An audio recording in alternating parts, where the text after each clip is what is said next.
patience, la bonté, la bénité, la fidélité, la douceur, la tempérance. La loi n'est pas contre ces choses. La loi n'est pas abolie, mais la loi n'est pas aussi contre le fruit de l'esprit. Quelqu'un comprend? Quelqu'un qui a le fruit de l'esprit en lui, il doit manifester la douceur. Il doit manifester quoi? La tempérance, l'amour, la joie. Mais quand tu vois quelqu'un, son visage est toujours serré devant. Visage, André, il a lavé Simon. Et Limon, pardon.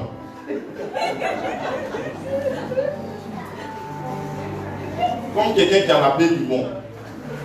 C'est toi, ton visage est toujours là. C'est toujours froissé. Dis à ton voisin, il faut sourire un peu. Sourire. Dis à ton voisin, tu es trop sérieux. On sait que tu es trop sérieux. Souris un peu, souris un peu. Amen. Ça fait que tu peux fermer des portes. Parfois, les gens veulent s'approcher de toi. Ils ne peuvent pas s'approcher de toi. Quand ton cœur est bon, mais ton visage est trop serré, froissé. Amen. Amen. Il dit la paix. Vous devrez s'aimer la paix partout où vous allez. Ne mettez pas la guerre entre les gens. Mettez la paix au milieu des gens. Que ce soit dans l'église, que ce soit en dehors de l'église, dans votre famille, dans votre compagnie. Soyez des hommes de paix. Amen. Si vous semez la paix partout où vous partez, il aura la paix dans votre foyer, il aura la paix dans votre famille, il aura la paix dans votre cœur, il aura la paix dans votre propre vie. Mais si vous semez la guerre partout où vous partez, votre foyer ne sera pas stable. Parce que la Bible déclare que ce que tu sèmes, c'est ce que tu... Ce que tu sèmes, tu récoltes. Tu sèmes la guerre, tu récoltes la guerre. Tu sèmes la paix, tu récoltes la paix. Amen. Amen. Il dit, ayez la patience. Il y a des gens qui ne sont jamais patients. Ils sont... Jamais ils sont patients. Si Dieu les a promis quelque chose, que ça fait 2 mois, ils vont dire non, moi je ne crois plus en Dieu. Non, moi je ne crois plus en Dieu, non. Moi je ne veux plus à l'église. Le prophète là, c'est un prophète. Il a prophétisé depuis, ça fait 3 mois, ça ne s'est pas encore accompli. Dis à ton voisin, dis voisin. Qu'est-ce que tu fais pour entrer dans l'accomplissement de ton prophète, de tes promesses? Habakkuk, qu'est-ce qu'Habakkuk a dit? Il dit même si la prophétie tarde, elle s'accomplira certainement. Amen. Habakkuk 2, le verset. Vous ne lisez même pas votre Bible. Amen. Bon, vous pouvez m'aller chercher. Elle s'accomplira certainement. Mais dans l'espace de elle s'accomplira et certainement, qu'est-ce que toi tu fais? Tu es patient, mais qu'est-ce que tu dois faire encore? Tu dois prier. Si on te dit par exemple, tu vas voyager pour aller au Canada et que tu attends ça depuis longtemps, Seigneur, accélère le processus du voyage. Accélère. Tous les jours tu pries. Mais Dieu va accélérer la prophétie. Amen. Mais si on te donne la prophétie et que toi tu croises les bras, tu dis bon, le prophète là, comme il est trop loin, j'attends que ça se réalise. Pendant que aussi, tu es aussi dans la fornication. C'est dans le péché. Ce n'est plus au niveau du prophète, mais c'est à ton propre niveau. Amen. Parce que le péché bloque la grâce et la prophétie de Satan. Donne-moi mon amen. Quand on parle du péché, les gens sont dérangés. Si tu es dérangé, c'est qu'il y a un esprit en toi qu'on doit chasser. C'est lui qui fait ça. Tu dois accepter. Écoutez, quand tu es pécheur, qu'est-ce que l'autre a dit? Il dit, je suis pécheur. Je sais que je suis pécheur. Mais accepte-moi, Jésus. Nous tous, on est pécheurs. Tout le monde est pécheur. Jésus a dit, si quelqu'un dit qu'il n'est pas péché, il ment. C'est lui seul qui est saint et parfait. Mais ça dépend de la qualité du péché. Quel genre de péché que chacun fait. C'est en fonction de ça qui retarde ton accomplissement. Et c'est en fonction de ça aussi qui te ramène en arrière. Quelqu'un comprend? Amen. dit la patience, la bonté, la bénité, la fidélité, la douceur et la tempérance. Dis à ton voisin, sois fidèle. À ton assemblée. Sois fidèle. À ton père spirituel. Sois fidèle. À Jésus. Sois fidèle. Même à ton maître dans ta compagnie. C'est ce qu'il a dit en Deutéronome. Esclaves ou serviteurs, soyez fidèles et soumis à votre maître. Mais il y a des gens, quand les patrons de la compagnie parlent 1, ils parlent 2, 3, 4, 5, 6, 7, 8. Maintenant, quand on les renvoie, ils disent bon, ils m'en foutent, Dieu va me donner au travail. Maintenant, ça fait 2 ans, il cherche travail, il ne gagne pas. Parce que c'est Dieu qui lui avait donné, mais il ne s'est pas soumis. Même si c'est un païen, tu dois te soumettre. Même si c'est un franc-maçon qui est à la tête de la compagnie, tu dois te soumettre. Parce que le roi Cyrus, il était païen, il était franc-maçon. Mais cependant, Dieu lui a révélé, Dieu lui a donné des révélations. C'est-à-dire que Dieu peut parler aux païens. Ce n'est pas parce que tu es chrétien que Dieu te parle, Dieu ne peut pas parler aux païens. Et ce n'est pas Dieu qui parle aux païens qui dit venez à l'église ici, ou bien convertissez-vous. Dieu se révèle aux païens, Dieu se révèle aux musulmans. N'est-ce pas?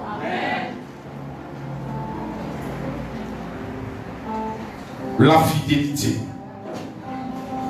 La fidélité à ses dîmes, à ses offrandes, la fidélité aux œuvres que nous manifestons dans l'église, c'est très important. Amen. Amen. Dis à ton voisin la douceur. La douceur. Dis à ton voisin, il faut être doux. Bon, avant ta vie, si je n'étais pas doux, est-ce que tu allais être assis encore ici? Non, il faut bien me dire. Donne-moi mon amen. Si je n'étais pas doux avec toi, est-ce que toi tu allais être ici? Ou quand tu fais que je dis, je connais une église où tu ne peux même pas gratter tes cheveux. Quand tu veux gratter tes cheveux, mais j'étais choqué. Je suis allé, j'étais assis. Je voulais gratter au moins, il y avait quelque chose qui se passait là, quelque part ici, là. Je voulais gratter un peu. Hé, je arrête! Ici, à l'île, il dit, Seigneur, c'est où il a mis mes pieds, la tête décollée. C'est-à-dire que c'est moi qui intercède, puis j'ai pris pour que le culte finisse, vite pour qu'il gagne temps. Quand le culte est fini, il est mis dedans, plus jamais mes pieds encore. C'est pourquoi la Bible parle de la douceur. Quel que soit ce que les gens te font, quelles que soient les blessures que tu subis, c'est normal, ça fait partie des blessures, des cicatrices d'un général. Non, mon amen, mais on n'est pas compris. Amen. Un général a toujours des cicatrices. Un général est toujours combattu. Un général sans cicatrice est un mannequin. Je reprends. Un général sans cicatrice est un mannequin. Quand tu vois les mannequins qui s'arrêtent au bord c'est-à-dire devant les magasins, dans les malls, quand on met les vêtements, quand tu enlèves, est-ce qu'il y a cicatrice sur? Il n'y a pas de cicatrice. Ils sont clean comme ça.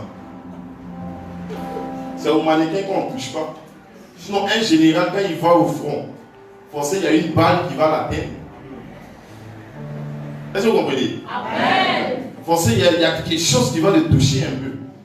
Tous les généraux, ils ont fait des étapes avant d'être général.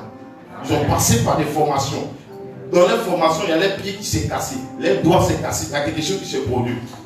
Donc si vous voyez que je suis établi ici sur vous, je suis un général dans l'armée de Dieu. J'ai reçu des coups dans la vie, des coups dans mon ministère, mais ça ne me donne pas d'être quelqu'un qui a la tête en l'air. J'arrive à me maîtriser quand il faut me maîtriser.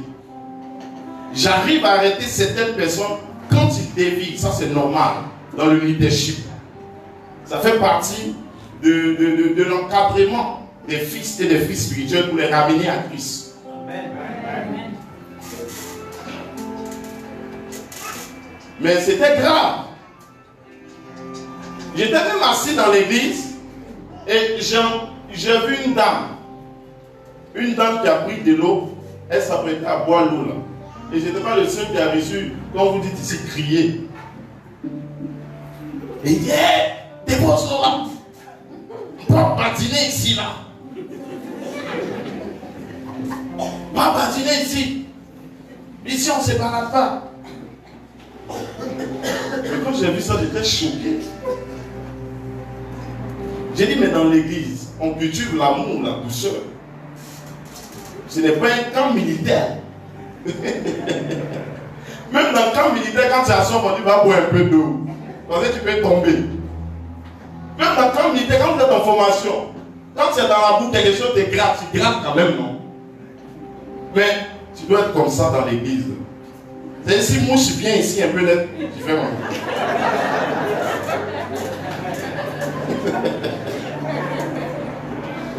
Je leur dis, un jour, il te dit, il faut aller tester là-bas. Et puis il faut gratter ta tête, tu vas voir. J'étais choqué.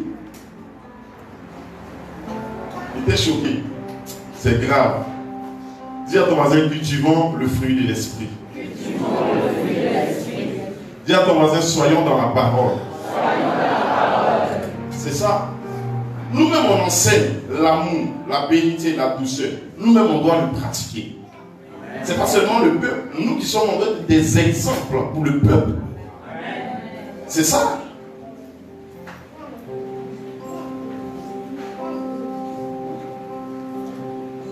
Galates 5, le verset 23. Qu'est-ce qu'il dit? La loi n'est pas contre ces choses. Le verset 24 dit, ceux qui sont à Jésus-Christ ont crucifié la chair avec ses passions et ses désirs. Ceux qui sont à Jésus. Dis à ton voisin, est-ce que tu es à Jésus?